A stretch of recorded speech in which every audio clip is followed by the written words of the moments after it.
Olá, você acompanha comigo agora no programa Mais Saúde de hoje. Setor de Saúde da Assembleia Legislativa realiza palestra sobre os cuidados com a diabetes. Uma reportagem sobre o câncer de próstata. No quadro Fala Doutor, as dúvidas sobre como tratar a obesidade e quem vai responder as perguntas da população é o médico cardiologista Serafim Gomes de Sá. E ainda no quadro Vacina Sim, fique por dentro dos locais para a aplicação da vacina contra a gripe. E mais, como praticar a corrida de rua com segurança para obter bons resultados. No estúdio, uma entrevista com Karine Baldez, nutricionista especialista em saúde intestinal. Eu sou Milena Dutra e o programa Mais Saúde de hoje está no ar.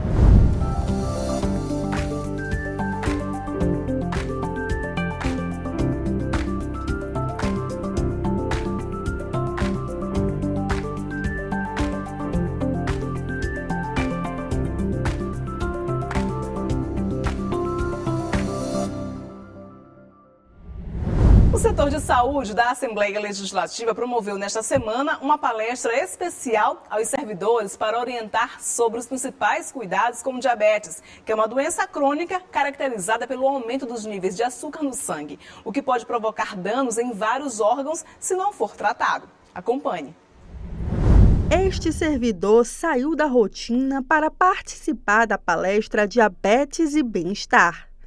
Para ele, informação e orientação são fundamentais para o cuidado e o diagnóstico precoce da diabetes. O que a gente tem de principal na vida da gente é a saúde, né?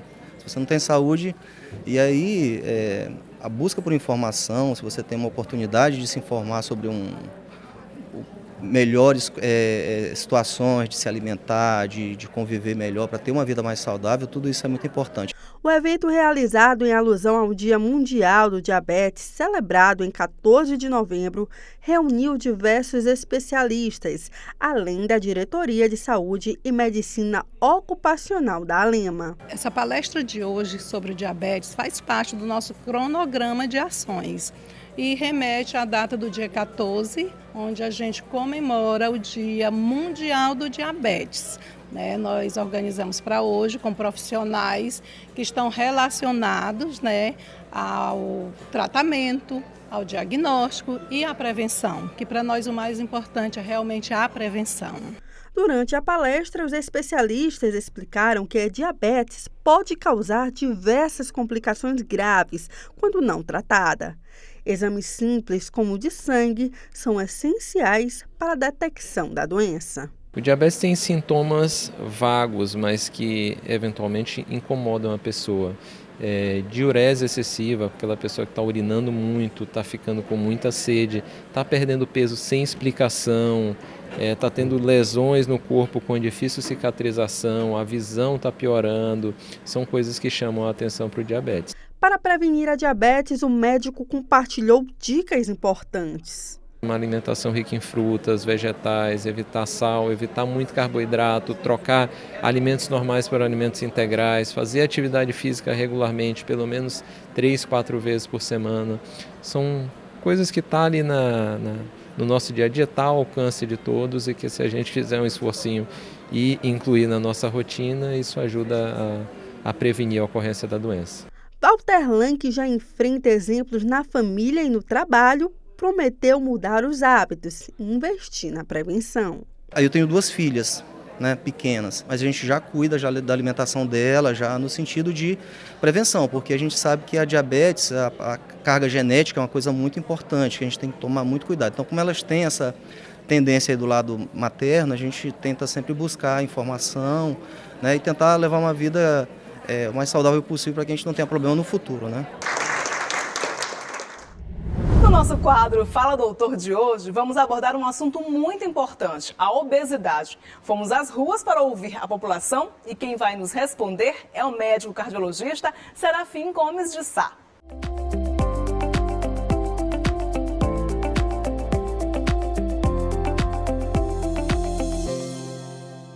Olá, eu quero saber se a obesidade é uma doença.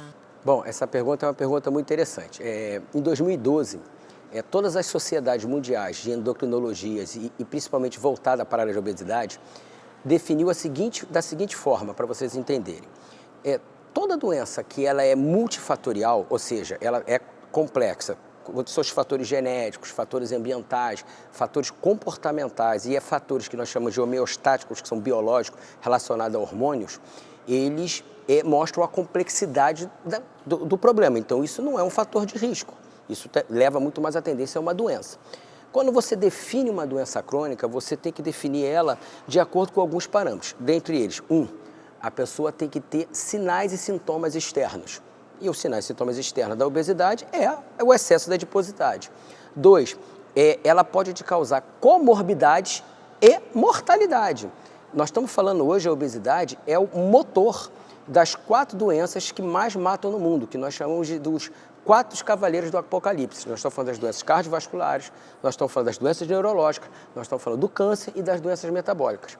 E ela também é responsável, para dar continuidade a esse critério, por conta de ser tratável, porém, ser totalmente influenciado por mecanismos biológicos. Eu quero saber se a obesidade tem tratamento. A obesidade é uma doença crônica tratável. Ela é uma doença totalmente reversível. Mas como toda doença crônica, ela é complexa, ela é multifatorial. Então, medidas de tratamento têm que ser através de pessoas com expertise no assunto, lembrando que a obesidade é um tratamento prolongado e continuamente você tem que tomar medidas para que você não reverta. Toda pessoa que tende a tendência à obesidade é aquela pessoa que adquiriu o que nós chamamos de set point, ou seja, ao longo da sua infância até a sua vida adulta, você foi adquirindo alvos no seu peso cada vez maior.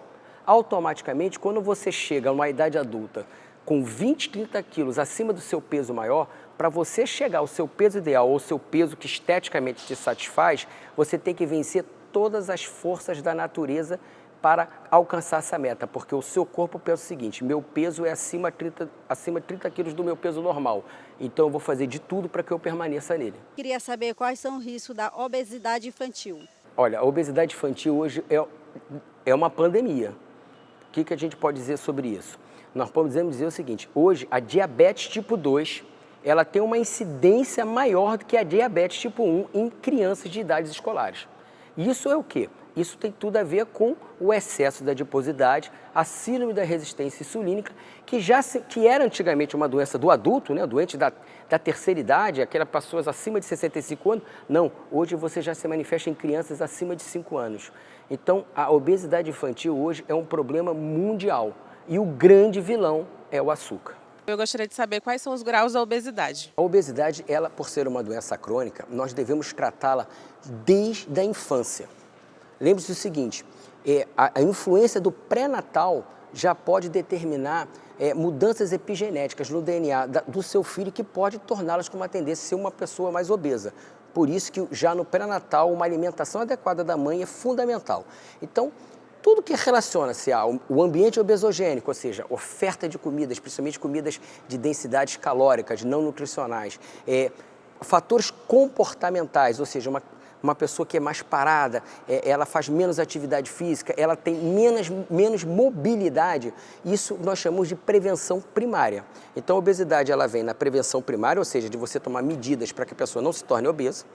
Existe a prevenção secundária, que é quando você determina que a pessoa está acima do seu peso, ou seja, ela tem um excesso de adiposidade, porém ainda não tem critérios de excesso de gordura visceral e risco de doenças cardiometabólicas, e por sinal, consequente, a obesidade é a prevenção terciária, que já não é prevenção, é tratamento. São aquelas pessoas que, pela obesidade, desenvolveram o quê? Doenças cardiometabólicas. Nós estamos falando da hipertensão, doença cardíaca, do infarto, do câncer, da diabetes, da cirrose, doenças neurológicas, do acidente vascular cerebral. Então, tomar medidas de tratar para reverter essa obesidade é fundamental para que tenha sucesso no tratamento. Gostaria de saber como lidar com um filho obeso. Teoricamente, deveria ser uma coisa fácil, porque os pais têm domínio sobre o filho. Os pais, eles têm que ter a visão que o filho, ele não pode determinar o que ele tem que comer. Até porque você está pensando no futuro dele, no futuro da saúde cardiovascular dele, da saúde metabólica dele. Então, o conselho que eu dou para os pais, inclusive foi até um assunto recente que eu postei no meu Instagram sobre alerta aos pais, que o grande vilão hoje das crianças e do risco de você se tornar uma pessoa obesa, chegar na idade adulta obeso e risco de doenças cardiometabólicas, chama-se o açúcar. E olha, não é o açúcar que você vê colocar no seu alimento, não. É o açúcar oculto dos alimentos. Nós estamos falando dos alimentos processados. Aqueles alimentos que têm rótulo, que têm vários indicativos lá de proteína, carboidrato, gordura, ou seja, brócolis não tem rótulo, carne não tem rótulo. Então, evite o açúcar para sua criança. Se você quer realmente mudar a vida do seu filho, você tem que ser rigoroso ou não apresentar o açúcar até os 3 anos de idade. Isso vai fazer diferença. Acabou de sair um artigo, uma publicação agora na Obesity Week, mostrando que as crianças com menos de 3 anos que não são apresentadas o açúcar, o risco de desenvolver obesidade é muito menor e de doenças cardiometabólicas. O contrário, quem é oferecido o açúcar, que é a grande maioria, 35% a mais de diabetes e risco de obesidade. Então, o grande vilão é o açúcar. O seu filho, ele tem que ser ativo. Tire ele da cadeira, tire ele da cama. Garanta que ele vai ficar pelo menos 4 a 5 horas do seu dia em pé ou andando. Atividade de movimento. E corte o açúcar da alimentação dele.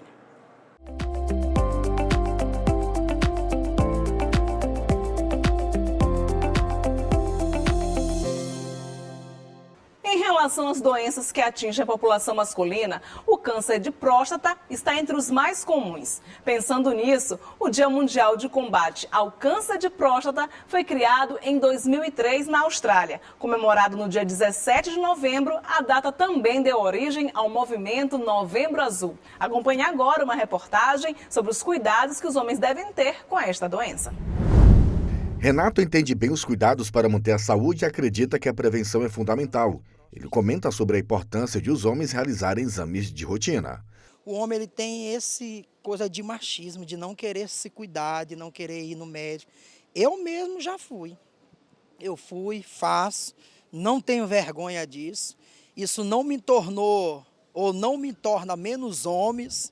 Pelo contrário, me torna muito mais ainda, porque eu tenho ciência, eu tenho consciência que eu preciso cuidar da minha saúde. Seu Deus Ded também faz a parte dele e realiza exames regularmente, especialmente para o diagnóstico do câncer de próstata. Eu já fiz a preventiva. O câncer de próstata hoje é o que mais mata no Brasil. É o câncer de próstata. Já o seu Clodomir, que tem 74 anos, não se preocupa tanto assim. Eu nunca fiz, eu não tenho isso aí. Porque eu não sinto, não tenho. Você não faz porque você não sente? Eu não sinto não. O câncer de próstata, muitas vezes silencioso, pode ser diagnosticado precocemente com exames regulares e acompanhamento médico. Os principais fatores de risco incluem idade avançada e histórico familiar da doença. Estilos de vida como uma alimentação rica em gordura e a falta de atividade física também podem elevar os riscos. De acordo com este urologista, o câncer de próstata é tratável e pode ser curado se detectado a tempo. O rastreamento do câncer de próstata ele é fundamental para a gente ter um diagnóstico precoce da doença. Esse rastreamento ele é feito através do toque retal, que é um exame físico feito pelo médico urologista, e pela dosagem do PSA, que é o exame de sangue da próstata. Esses exames são fundamentais para a gente ter um diagnóstico precoce e isso é importantíssimo para a gente conseguir instituir o tratamento adequado e promover a cura desse paciente com a menor morbidade possível. De acordo com o Instituto do Câncer, no Brasil, deverá ser registrado cerca de 71.750 novos casos de câncer no país. A doença, que é mais comum em homens, é responsável por cerca de 28,6% de causas de mortes em homens. Isso representa que a cada 38 minutos, um homem morre de câncer de próstata no país. O tratamento ele deve ser individualizado, né, e de acordo com o diagnóstico e o tipo de doença, se é uma doença mais localizada, se é uma doença mais avançada, o prognóstico que esse paciente ele vai ser classificado em cada grupo e assim a gente institui o tratamento personalizado para ele. E veja no próximo bloco uma entrevista com Karine Baldez, nutricionista especialista em saúde intestinal. Veja também o quadro Vacina Sim e uma reportagem sobre os cuidados com a corrida de rua. Não saia daí não, é só um instante.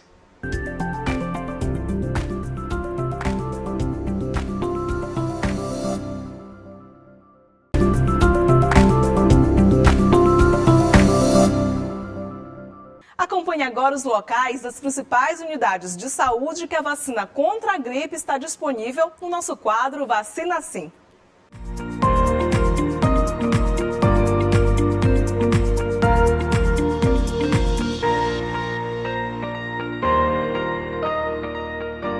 Veja agora as unidades de saúde para tomar a vacina contra a gripe.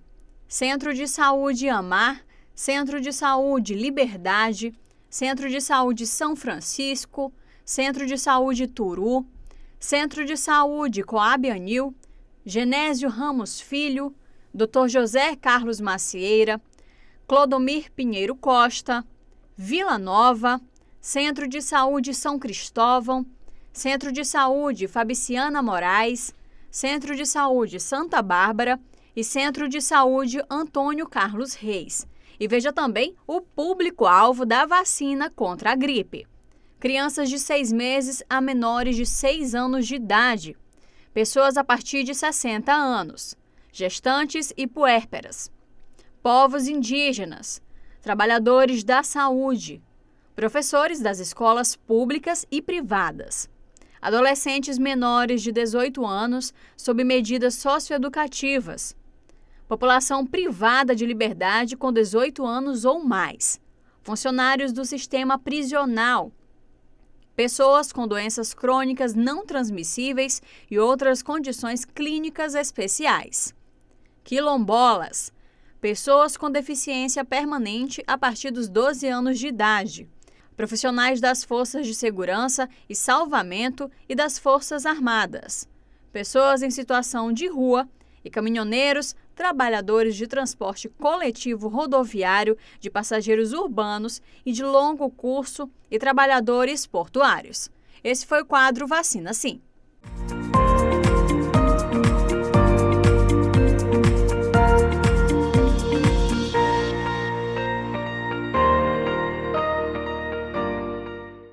A corrida de rua é uma das atividades físicas mais populares, acessíveis e benéficas para a saúde física e mental. E uma das suas principais características é a acessibilidade. Ela não requer equipamentos especiais ou locais de treinamento específicos, tornando-a uma opção atraente para muitos atletas, desde iniciantes até corredores experientes. Mas será que todos podem correr sem restrições? Como garantir que a prática seja segura e quais os cuidados necessários de acordo com a faixa etária? É o que você vai ver nesta reportagem. Confira.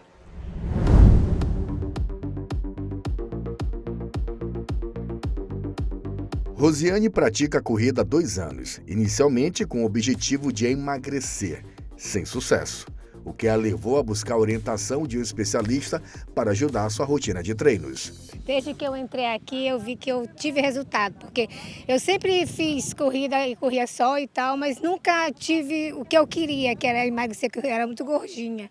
Mas aqui eu me foquei e aqui com o professor ele orienta muito bem e eu gostei. Iniciar a prática da corrida pode parecer uma escolha simples e acessível, mas a orientação profissional é fundamental para garantir resultados eficazes e evitar lesões.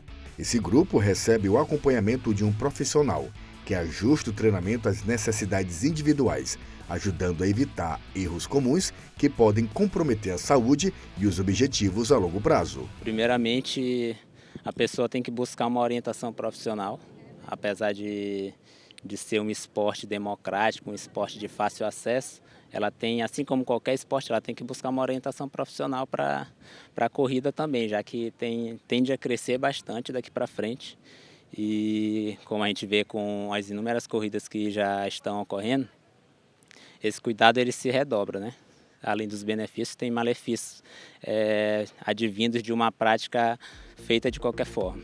Seu José é aposentado e corre há 2 anos. Para ele, além de ser uma atividade terapêutica, os benefícios são visíveis. Ele sente as melhorias no corpo, disposição e saúde física em dia. A gente chega a uma idade e a gente tem que realmente fazer algum tipo de movimento. E é claro que isso aqui, além de beneficiar o corpo, beneficia a mente, nos ajuda em todas as outras atividades e isso é muito saudável. A Associação Brasileira de Corredores de Rua destaca o crescente número de corredores no Brasil. Em 2023, foram contabilizadas mais de 150 mil corridas, um crescimento de 13% comparado a 2022. No Brasil, já são mais de 13 milhões de corredores. 37% são mulheres. Vem adquirindo bastante a questão da corrida, está praticando mais do que os homens, e isso só tende a crescer. Para evitar danos ao corpo e garantir benefícios duradouros, é necessário que a prática da corrida seja feita de forma moderada, como faz a Surama. Eu não pretendo parar jamais, entendeu? Porque eu gostei demais, pensava que não podia, sabe? E aí a gente consegue 5 quilômetros, depois vai 7, 8 e assim a gente vai adquirindo mais um pouco de habilidades para isso. Mas tudo no limite, é como a gente fala, tudo com moderação.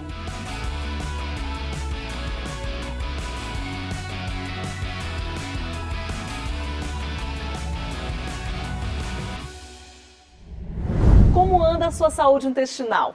O intestino está intimamente ligado ao sistema imunológico, ajudando o organismo a combater infecções e inflamações. Além disso, o intestino saudável contribui para a produção de hormônios e neurotransmissores, como a serotonina, que está associada ao bem-estar emocional.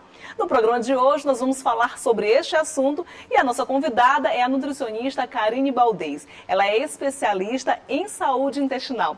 Seja bem-vinda, Karine. Então, é importante reforçar também os cuidados com o intestino, né? Qual a importância do intestino dentro do organismo humano? A gente, quando tem aquelas primeiras aulas de biologia ainda na escola, a gente entende que o intestino é só um órgão que serve para excretar o que a gente não vai precisar mais usar, né? Mas, na verdade, não.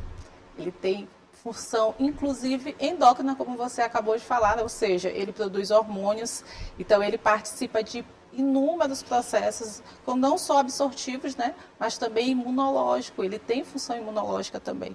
Então, o nosso intestino hoje é considerado o segundo cérebro, inclusive até mesmo por conta dessa ligação que existe entre o cérebro e o intestino, que é através de um nervo chamado nervo vago.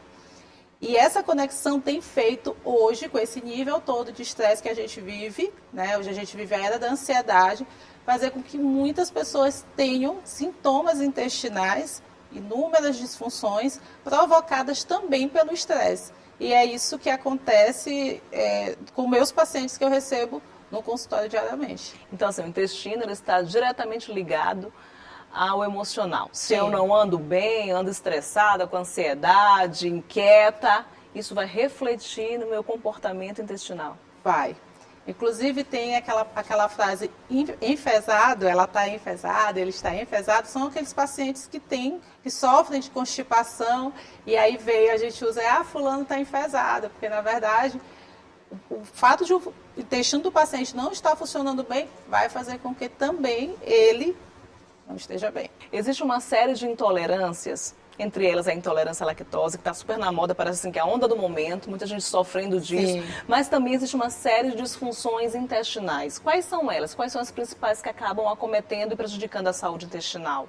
As mais comuns são a síndrome do intestino irritável e o supercrescimento de bactéria no intestino delgado. A síndrome do intestino irritável, inclusive, tem esse fator emocional muito presente. São pacientes que eles sofrem de muita distensão abdominal, que no caso a formação de gases além do normal, constipação ou diarreia, e em alguns casos tanto a constipação quanto a diarreia. Não tem um exame que você possa fazer para dizer que se você tem ou não síndrome do intestino irritável. Ele tem um diagnóstico clínico, baseado muito nesses sintomas e também na presença de dor. O paciente tem dor. Imagina que tem pacientes que vão ter episódios de diarreia 20 vezes ao dia e pacientes que vão ficar constipados 20 dias seguidos, sentindo muita dor, com muita distensão abdominal. E o abdômen ele fica muito distendido, como se a pessoa estivesse grávida. No caso, quando é uma mulher, ela tem aquele abdômen bem distendido, como se estivesse nos primeiros meses. Estômago alto, não?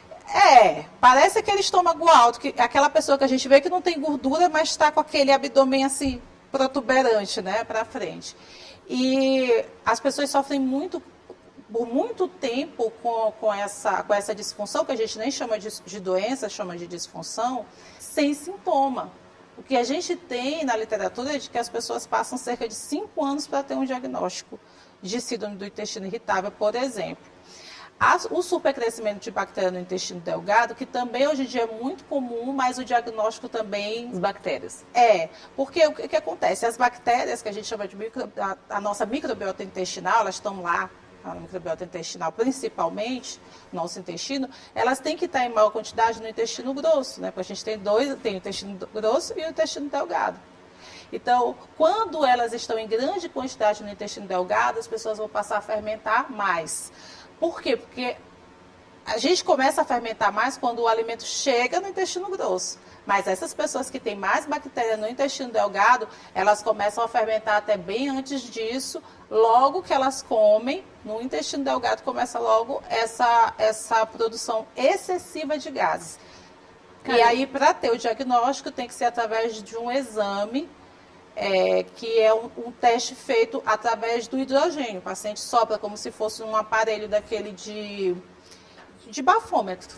Feito muito durante a endoscopia também, não acontece? Não, esse teste não é feito durante a endoscopia. Não é a mesma coisa. Não, o paciente tem que estar acordado, ele passa cerca de 3 horas com o médico fazendo, soprando, até ver quantos minutos, quanto tempo levou para ultrapassar em 20 BPM o basal daquele paciente de hidrogênio no intestino delgado. Agora sim, Karine, é sempre bom a gente também fazer o check-up da região intestinal, porque a gente procura médico para um monte de coisa. Mas se o estômago vai bem, o intestino vai bem, a gente não faz aqueles exames periódicos. É sempre bom também, durante o check-up, procurar um médico especialista, nutricionista, para fazer o check-up e saber se está tudo ok.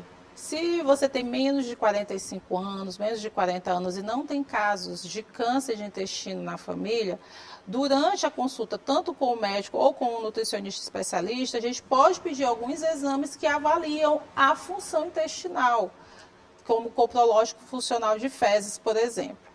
Se já chegou aos 45 anos, aí tem que fazer a colonoscopia. Se der tudo ok, não teve pólipos, não teve nenhuma suspeita de câncer, o paciente vai repetir esses exames apenas daqui a 10 anos. A cada 10 anos ele vai fazer. Aí você tocou num assunto que hoje é muito comum a gente observar, ver, que é a questão do câncer no intestino. Sim. Quais são os sintomas ou quando chega a esse estágio?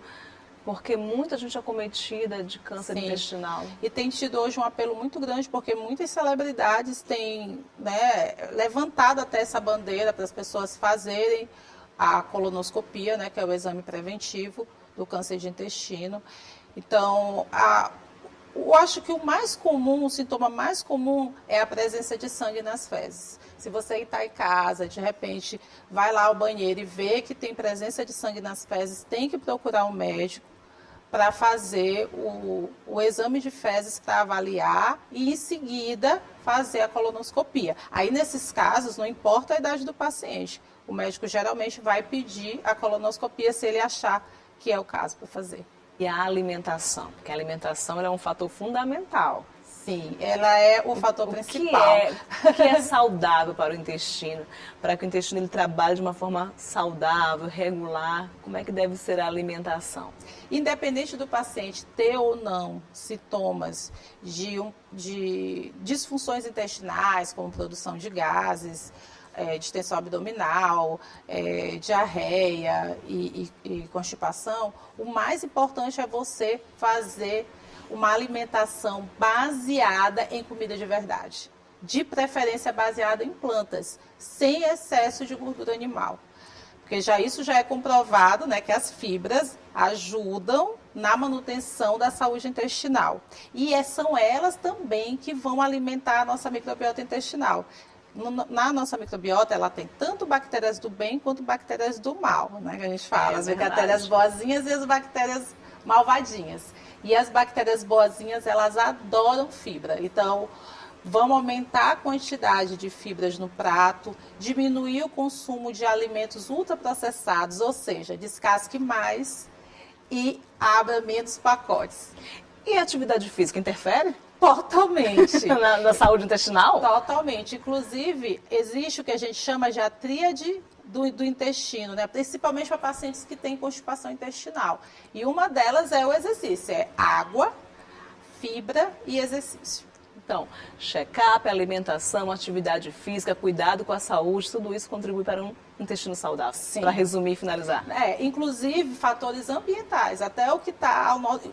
E Na verdade, emocional? a alimentação são fatores ambientais, o exercício físico também mas até a poluição, por exemplo, é um fator que interfere também na saúde intestinal. Muito obrigada, Karine Baldez. Muito obrigada. Nós conversamos com a nutricionista Karine Baldez e esse foi o nosso programa Mais Saúde de hoje. Para você, um bom início de semana e a gente se encontra no próximo domingo às 9 horas da manhã. Até lá!